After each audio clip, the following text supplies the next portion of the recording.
2026. Ni mimi David Nkia, karibu. Rais Donald Trump amesema utawala wake unaondoa vikosi vya walinzi wa National Guard katika miji ya Chicago, Los Angeles na Portland. Rais huyo anachukua hatua hiyo wakati huo akikabiliwa na ukosoaji wa vikwazo vya kisheria na kuapa kurejelea ikiwa uhalifu utashuhudiwa kuongezeka kwa kasi zaidi. Na Jessica Pelembela. Rais Trump alieleza kupitia mitandao ya kijamii, na hapa na mnukuu: "Tutaondoa kikosi cha walinzi cha taifa kutoka Chicago, Los Angeles na Portland." Licha ya ukweli kwamba uhalifu umepungua kwa kiasi kikubwa kutokana na uwepo wa wazalendo hawa katika miji hiyo, na ni kwa sababu hiyo pekee, mwisho wa kumnukuu. Bwana Trump alituma wanajeshi katika miji hiyo mitatu inayoongozwa na chama cha Democratic kwa kile alichosema ni msako dhidi ya uhamiaji haramu na uhalifu. Hata hivyo, katika chapisho lake katika mitandao ya kijamii alisema kuwa vikosi vya shirikisho vitarudi endapo viwango vya uhalifu vitaongezeka. Hatua hiyo inakuja wiki chache tu baada ya mahakama kuu ya Marekani kuzuia kupelekwa kwa wanajeshi katika eneo la Chicago. Aidha, viongozi wa majimbo hayo walipinga hatua hiyo, wakisema ni matumizi mabaya ya mamlaka na kufungua kesi za kupinga hatua hiyo. Ni Jessica Pelembela.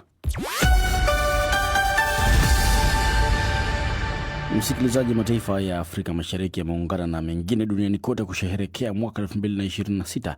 Mataifa Pacific yalikuwa ya kwanza duniani kuingia mwaka huo. Serikali ya Tanzania imesema katika kuanza mwaka 2026 imejipanga kujenga umoja wa kitaifa nchini humo. Akitoa hotuba yake ya kuaga mwaka 2025 na kukaribisha 2026, Rais wa Tanzania Samia Suluhu Hassan amesema hayo akirejelea matukio yaliyotokea siku ya uchaguzi Oktoba 2025 ambapo Tanzania ilipita katika nyakati ngumu ambazo nchi inahitaji subira, mshikamano na uzalendo. Mwaka 2025 pamoja na mafanikio makubwa tuliyoyapata, tulipitia pia changamoto na mitihani iliyotugusa sote. Takumbukwa kuwa mwezi Oktoba mwaka huu tulipitia nyakati ngumu zilizohitaji subira, mshikamano na uzalendo. Kwa dhati kabisa ninavishukuru vyombo vyetu vya ulinzi na usalama nchini na wananchi wote kwa ujumla kwa kuendelea kudumisha amani, umoja na mshikamano wa taifa letu. Tumeweza kuthibitishia ulimwengu kwamba Tanzania ni taifa imara, himilivu na lenye kujitahidi kushughulikia changamoto zake.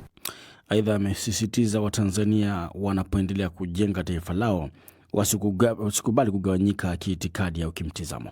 Tunapoanza mwaka 2026, serikali imejipanga kujenga umoja wa kitaifa nchini. Hatua za kuunda tume ya maridhiano zimeanza kuchukuliwa. Serikali itashirikiana na wadau wote. Majimbo hayo mawili yanajulikana kwa pamoja kama Donbas. Akizungumza na wanahabari baada ya mazungumzo hayo, Rais Trump alisema makubaliano kuhusu Donbas bado hajatatuliwa, lakini kuna uwezekano. Hatima yake imekuwa kikwazo kikubwa wakati wote wa mazungumzo, huku Urusi ikiwa haipo tayari kuafikiana kuhusu lengo lake la kupata udhibiti wake kikamilifu. Leo hii siku ya Jumatatu, Kremlin ilisema tena kuwa Ukraine inapaswa kuondoa wanajeshi wake kutoka sehemu ya Donbas, Kiev, ambayo bado inadhibiti. Ukraine imesisitiza kuwa eneo hilo linaweza kuwa eneo huru la kiuchumi linalodhibitiwa na vikosi vya Ukraine. Rais Zelensky anasema Marekani ilikuwa imetoa dhamana ya usalama kwa muda mrefu wa miaka 15, lakini Ukraine ilitaka uwezo wa kuwa nao hadi kufikia miaka 50. Alisema anatumai kuwa dhamana hiyo itaanza wakati ambapo Ukraine itatia saini mkataba wa amani, shirika la habari la Reuters liliripoti. Marekani bado haijatoa maoni kuhusu muda uliopangwa. Hapo jana siku ya Jumapili, Rais Trump alisema makubaliano yalikuwa karibu na kwamba alitarajia nchi za Ulaya kuchukua sehemu kubwa ya juhudi hizo kwa msaada kutoka Marekani. Naam, ni ripoti yake Sarafina Robi hiyo, msikilizaji, kuhusu mzozo kati ya Ukraine na Urusi. Na Mwana Mbaraka Moshi anasema tuko pamoja kupitia ukurasa wetu wa Facebook. za Gaza Chris Frank akiwa kule Njombe, Tanzania. Amani Masunzu na Sajeth Yofila akiwa Mombasa, asanteni sana kwa kuwa nasi kwenye matangazo haya. Fund Hamis Fulmigebuka kutokea Kigoma, Tanzania anasema anafuatilia matangazo ya Dira ya Dunia kwa njia barabara kabisa tokea Pretoria, Afrika Kusini. Na Mwana Michael Best Smooth na Amani Masunzu akiwa kule Tabora, naye pia akiwa nasi kwenye matangazo haya jioni. Doto Nyelele ni kushukuru ukisema kwamba unaitakia timu ya taifa ya Tanzania ushindi katika mchuano wa AFCON hapo kesho. Na vile vile na muona MCJ Machips kutoka Isinga, Mbeya anasema Rais Zelensky itakuwa vizuri akiachia tu madaraka. Ni kushukuru Isaac Kemboi pia kwa kuwa nasi jioni hii. Na Owen Francis ukiwa kule kijiji Kakili Makueni, na Peter Gahanya unasema uko Singida.